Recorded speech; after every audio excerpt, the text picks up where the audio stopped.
Are you young? Let's say under 30? Do you remember those days? Just starting out? If so, this video's for you.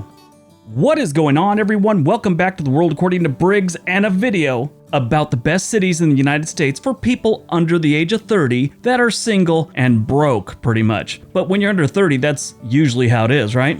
Just got out of college, you got a bunch of student loan debt, you're starting off at some job and you don't get paid much in the beginning. Yeah, a lot of us have been there. Or maybe you don't have the college thing, you're just starting out, just out of high school, need a place to live that has work and people around your age. That's what today's video is all about. So how did we figure this out? It's sort of easy. We looked at cities with a good sized population of people that are in their 20s, cities that had jobs or were close to cities that had jobs, and cities that saw a lot of traffic on dating apps and websites. It was that simple. We just pushed all those together and came up with this list. We also looked at the cost of living, but to be honest, if it had jobs, it really didn't have a really low cost of living. A couple of them did. One thing we did do is we took some of the more ridiculous cost of living cities out of this list, like New York City, San Francisco, Boston, and a few others. I mean, they had a lot of traffic on the dating sites and they had jobs and things like that. They're just far too expensive, so we just pulled them out completely. And that's today's list. So in no particular order, let's see what we found.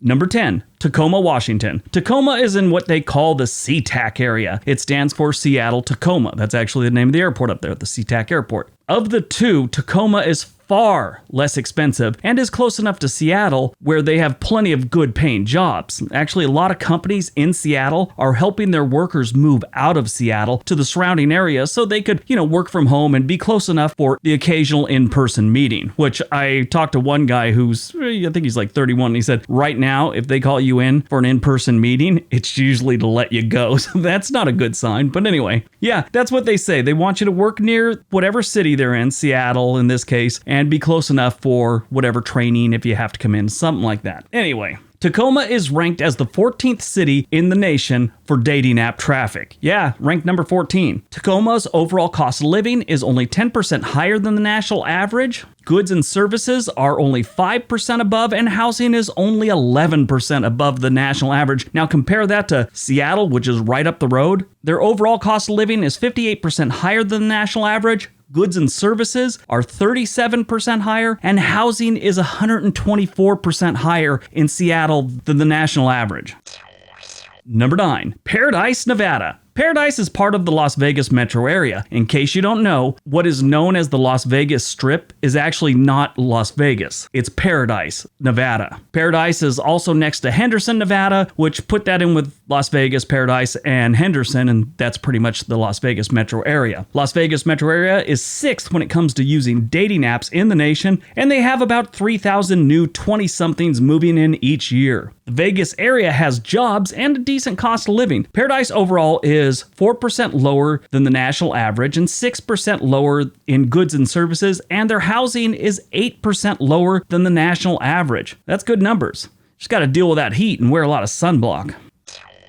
Number 8, Des Moines, Iowa. Yeah, you're probably, got your mouth open right now, but Des Moines, Iowa is a great place for people that are in their 20s. And I would add one little thing to this, probably people in their 20s that aren't working in tech or have a college degree, that type. Good blue-collar jobs are in Des Moines. What really makes this place shine is the cost of living is dirt cheap. They're actually 15% lower than the national average overall, with goods and services being 7% lower. Housing is actually 35% lower than the national average, so you could save some money and you don't need a killer job to live in Des Moines, Iowa. Some people say it's a little boring or whatever, and it probably is compared to like Seattle or, Los Angeles or something like that, but not everyone is into cities like that. Some people like it a little bit quiet, no matter how old they are. But Des Moines, they don't really like it that quiet. They're actually the 11th city in the nation when it comes to dating app traffic. And oddly enough, they're number 4 with people that have those seeking arrangements accounts. Yeah, that's pretty weird. Des Moines is growing in the under 30 age bracket at a pretty good pace right now. They're seeing about 800 new 20-somethings every single year. 2020, take that out of the equation because we all know that was a mess.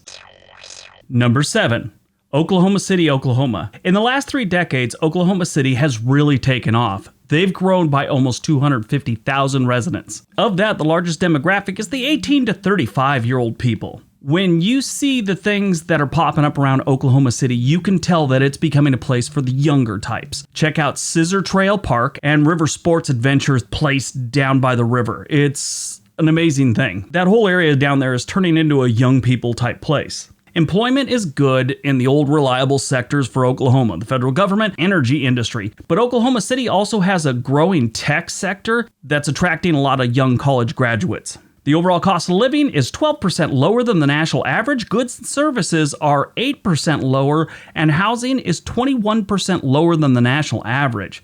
Oklahoma City is a good place to live right now. Number 6, Chattanooga, Tennessee. Chattanooga has a lot of things to do and plenty of people your age to do them if you're under the age of 30. And they're attracting a lot of good jobs. Chattanooga has the potential to be one of the next hot spots for like tech and stuff like that. Maybe not as much tech as just some of the more modern jobs. And as far as the under 30 crowd goes, Chattanooga, they use the hell out of those dating apps. The cost of living here is really decent, especially for a place this nice. Is it the greatest city in the world? No. So stop typing. It's decent. Well, we get a lot of that. I've been getting emails lately. I'll give some stats on the crime or a place, and then I get these emails from someone that claims to be a local, and they're, you have no idea, this place is horrible. And they always want to, it's like they're trying to get their street cred, which I've said before, they're trying to get their street cred for their hometown by claiming it's just this horrible place. I always want to just tell them, look, you live in Vermont. Go to Camden, New Jersey, go to Southside Chicago, go to Detroit, go to Skid Row, LA, then come back and realize how nice Vermont is, or wherever you're from in North Carolina or Virginia. Just way too much of that lately. In Chattanooga, the overall cost of living is 9% lower than the national average. Goods and services are 7% lower, and housing is 18% lower. Like I said, this is not a bad place to live, and those are solid numbers. Number 5, Columbus, Ohio. In 1990, Columbus had a little over 630,000 residents. In the 2020 census, when it's completed, it's expected to have over 900,000. Over 35% of Columbus population is under the age of 30. That's a good amount of young people in this city. In my opinion, and probably most anyone that's ever visited Ohio, Columbus is the best of all its major cities, which are Cleveland, I guess Toledo, Dayton, Cincinnati.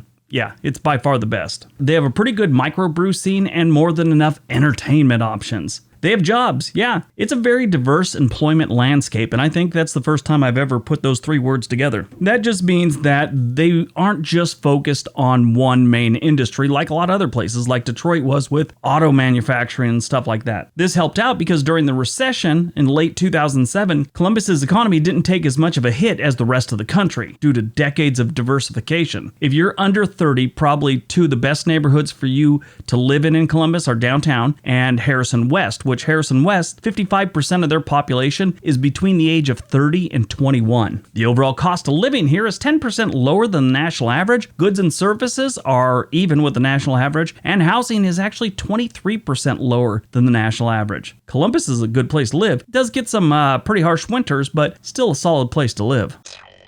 Number 4, Raleigh-Durham, Chapel Hill, North Carolina. This place overflows with the under 30 crowd. 36% of the population in this metro area is between the ages of 21 and 30. And there's a reason for this. The reason for this is an overabundance of universities. You have NC State, Duke, University of North Carolina, over in Chapel Hill, University of North Carolina, Greensboro, and a whole bunch of other smaller colleges, community college, whatever, tech schools. They got a bunch of people learning stuff here, and they're usually younger. Like I said, they overflow with people Snapchatting and making TikTok videos. The overall cost of living in Durham is 5% lower than the national average, goods and services is 6% lower, and housing is 1% lower than the national average. Stay out of Chapel Hill. It's a really nice neighborhood, it's just expensive. Very expensive in some cases. Dating apps here are used more than 80% of the US metro areas.